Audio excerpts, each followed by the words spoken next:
wanted to hike up to the top of this little mountain that we call Mount Aft.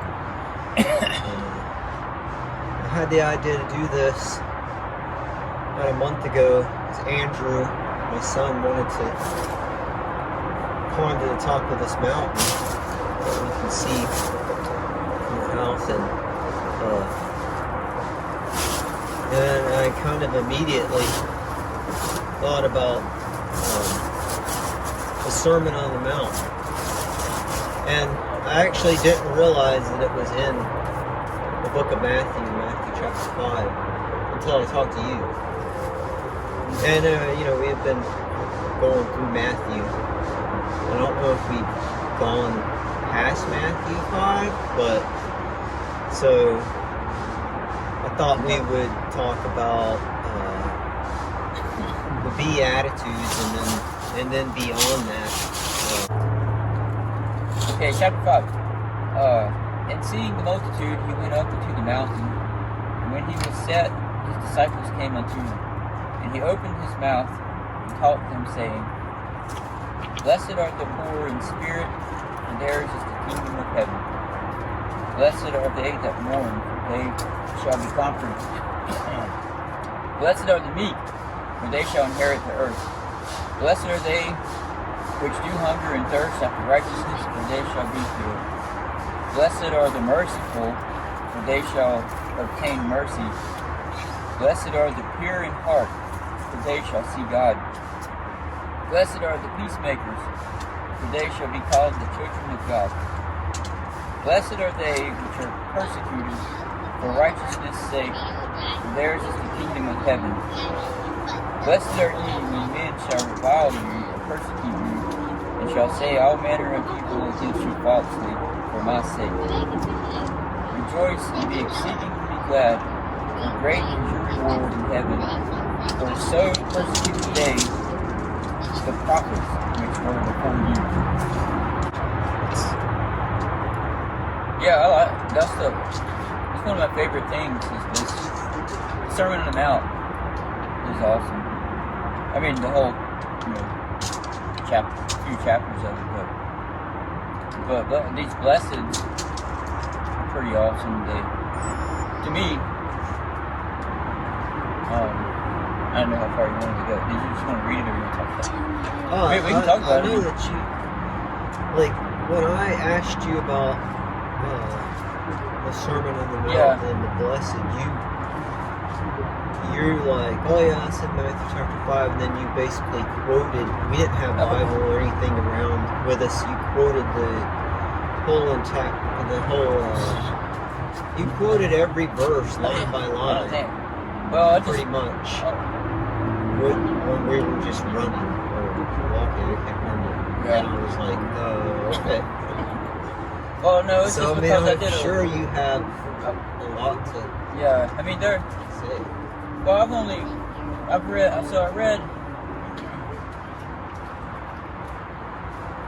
some about it, a lot about it, but what I did read one time is Charles Spurgeon's take on it. Yes. He talks, when he does something, it's like he's made it for dumb people to understand. Yeah. He's like, that'd be me. Yeah, me too. So, or just normal people, we don't have to do he paints a picture with his words. But anyway, his take on the blesseds is that they were it's like a spiritual ladder, sort of or you take the first blessed, it's like the first step in your Christian journey or whatever. So he says blessed are the poor in spirit.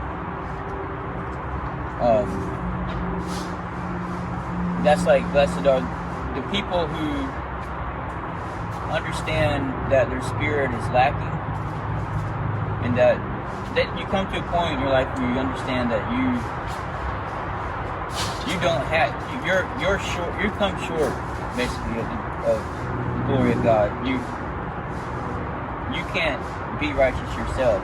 You're a sinner, and you can't do it. You need help, and the only help is through Jesus. And that's the first step. That's what you got to do to be saved. Basically, that's the gospel. The gospel. For theirs is the kingdom of heaven. So then, once you accept Jesus, then you're in the kingdom of heaven. So then blessed are they that mourn. So once you do understand, this is all him coming. I didn't make all this up. This is coming from him. But so once you do understand your sin and you understand that you're a sinner, but then you're like, man, all that stuff I did, or all that you mourn about it, but it's okay because Jesus comforts you of it, and that's all part of being a Christian too. Like you don't have to. Once you accept Jesus, you don't have to mourn over the things that you've done anymore. He conquers you. He took those away from you. So that's why it says, "For they shall be comforted." Blessed are they who mourn. So that's the next step. And then the next step on the ladder. Once you get all that, then you start thinking all the things you've done. It makes you meek because then you know you're not a perfect person. You're just like everybody else. It basically humbles you, and that's the next blessing. Blessed are the meek, for they shall inherit the earth. And his take on why he says inherit the earth instead of inherit heaven there is because once you're meek, then you can go around. You don't have to own, like this fountain right here. We don't have to own it to enjoy it. You know what I mean? Like, right. We can enjoy. You can go into a big art gallery and your Father in heaven owns that. Like somebody on earth is claiming they own it, but God owns everything. So you can walk in there, and this is what he was saying. You can walk in there and be like, God made people that can paint like this, and just realizing what God's done for you, and that He's your Father now, and that you're in His kingdom and part of His family, and then all this is yours. You realize that you inherit the earth. Yeah. So once you got that, then you start wanting to grow as a Christian. You want more. And that's why, so the next one's, blessed are they which do hunger and thirst after righteousness. And you get in the Bible and start reading the Bible and start praying and drawing close to God, and then it says, for they shall be filled. And if you're, if you have that hunger and you go after, you seek it, you'll be filled. Okay, so then, once you start learning by being filled, then the next one was, blessed are the pure in heart, for they shall see God. Blessed are the pure in heart. Just take with that, and which I agree is, he starts changing your motives. Like all your motives might have used to been like, I want to make $1 million a year or whatever, or I want to have a nice car and I don't care, I'll spend the money and I don't care about my family, I'm just going to go buy $1,000 a month car or something, or just examples I'm just trying to pull out in the air, but yeah. But or even in at work, or even in a friendship or something, like you have other motives, but your motive becomes, or one motive becomes to serve the Lord and to be a man of God. That's your motive. That's it. You have a pure heart, and that's I guess a one-minded heart with other Christians. If you don't have, it's pure. There's no other. That's your goal for your life, is to live for the Lord. And then the next one is, blessed are the peacemakers, for they shall be called the children of God. And I don't remember everything you said about that one, but it kind of makes sense. Like once you start getting all that in your relationship, because you don't have any other motives, and people kind of understand that, and you don't want it to have anything between anybody, or so you're kind of like you are a peacemaker. You kind of it just naturally starts occurring in this spiritual ladder. And so the next one is, once you got all that, then what's going to start happening is the devil's going to start coming after you, because he knows you're going to be effective in this world.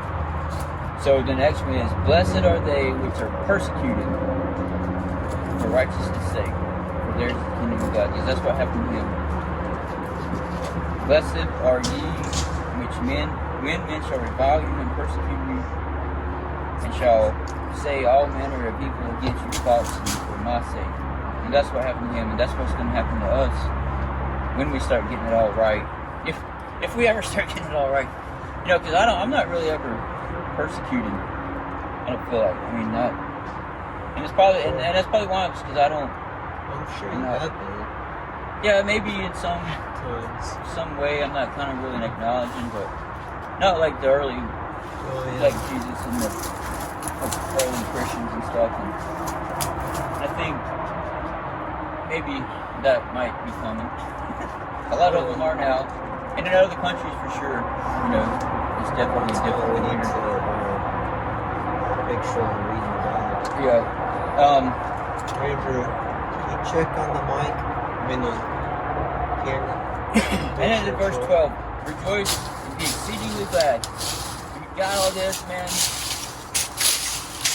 Even if you got a little bit, just get the first one, and you should rejoice and be exceedingly glad. For great is your reward in heaven. For so persecuted the prophets were before you. Yeah, that's just the blessings that as far as the